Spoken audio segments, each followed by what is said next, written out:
Hey everybody, good morning. I wanted to take a little time right now to speak more about Tovi's question, which I think is a really special question, and it's something that I have to wrestle with every day myself in my own life. So I'm really passionate about this topic. And also, I remembered that this weekend I will try my best not to use WeChat at all and not to check work email at all. That will be hard for me because I lived in China for a long time. All my contacts, all my friends, all the Waijiao, they're all on WeChat. But I'm going to try to turn it off so I can study, rest, be with my family, and I know I'm going to feel more happy by Sunday afternoon or Sunday night. I think I'll feel more rested and more peaceful and more joyful. So let's talk about this question a little bit now. Tovi was saying, you know, it's really hard to give up so much social media and technology, especially if you have a job that depends on it. If you have a boss or a teacher who's trying to help you or has some work for you, or maybe your parents are checking on you, if they're above you, maybe below you, maybe you are a manager or a director of an association or some organization and your people need your help. So these are really tough situations. It's sometimes you may feel like if you don't check, you're going to get in trouble, you're going to lose points, you're going to be fired. Obviously, this is a really difficult thing, but we have to weigh this problem. We have to decide what is more important to us. Our peace of mind and our health and our family, or yeah, perhaps getting into a little bit of trouble sometimes, or people may blame us for not checking our phone, or we may lose some points. We really have to think carefully which is more important, and then make the decision. Maybe sometimes we decide we need to be checking more. It depends on your situation. But I want to give you two suggestions. The first suggestion is if you recite your excuses many, many times, then you will convince yourself that what you're saying is definitely true. And it might not be true. I want to challenge you guys with new and difficult ideas, and I want you to think and to say, this seems like it's really difficult. This seems like I couldn't do it because of my life situation.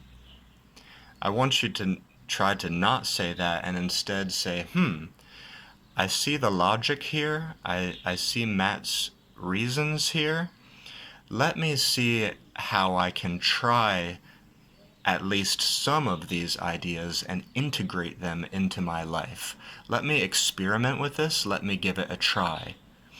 So through this mindset, you possibly can change your reality and discover something new. It's by trying these challenges that you will grow and become better. You will not get better if you simply accept the limitations in your reality and you believe they cannot be changed, they cannot be challenged. Okay, so that's the first thing.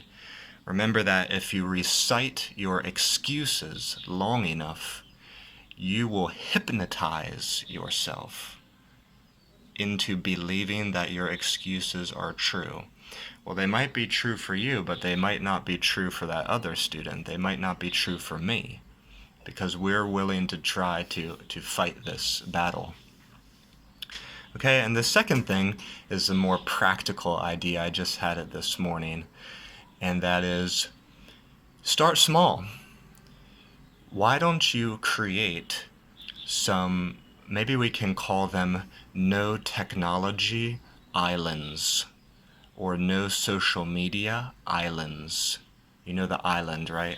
I think it's called Dao in Chinese. Start small, and during your days, identify some times where you can make a no technology island And at that time, probably no one's going to bother you or blame you or get you into trouble. You can start there and then perhaps build those islands bigger over time.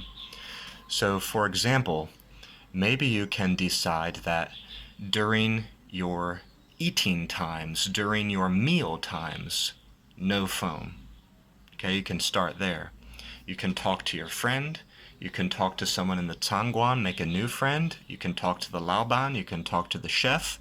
No phones when you eat. How about that? That's a great time to socialize with people and develop your social skills. Another great time may be the 30 minutes after you wake up. Maybe you wake up a little bit earlier, actually. Maybe you wake up 15 minutes or 20 minutes earlier, and the first 20 minutes of your day, no phone, no technology. Same thing at the end of the day. Maybe you can try the 30 minutes or the 1 hour before bed. No phones, no technology. Maybe starting at 10 p.m. or 11 p.m. you definitely cut it off so you can relax your mind and think about your day, maybe write something down. People aren't going to blame you at that time. You can just tell them you went to sleep. Or like the last example, you can tell them you were eating your lunch. You could tell them you were having a nap after lunch. Those are good times when people probably won't bother you and probably won't blame you. You can practice no technology at those times and then build the islands larger. When you start to learn how to do this, you will learn how to make the idea more common throughout your daily life and avoid getting blamed and avoid getting into trouble for it. And you can teach other people will respect you more for doing this. They will want to learn from you. How do you manage your technology so well and get so much work done? That's another thing. If you can do this well, you will actually get more work done during your work times. So people, your bosses, your teachers, your students under you, they will realize, wow, he's very productive when he is working. How does he rest? How does he take a break? Oh, he's not playing and using the phone all the time, wasting his energy. He's actually resting during that time and thinking deeply. So some benefits can come out of that. You can use that to convince others they should try this too. Okay, I hope those ideas help. Thank you, Tovi, for your very special question. I'm going to send you guys a lot of book recommendations about the mind, but maybe next week, maybe not this weekend. You know what I'm going to try to do. All right, happy Friday. I'll chat with you all later.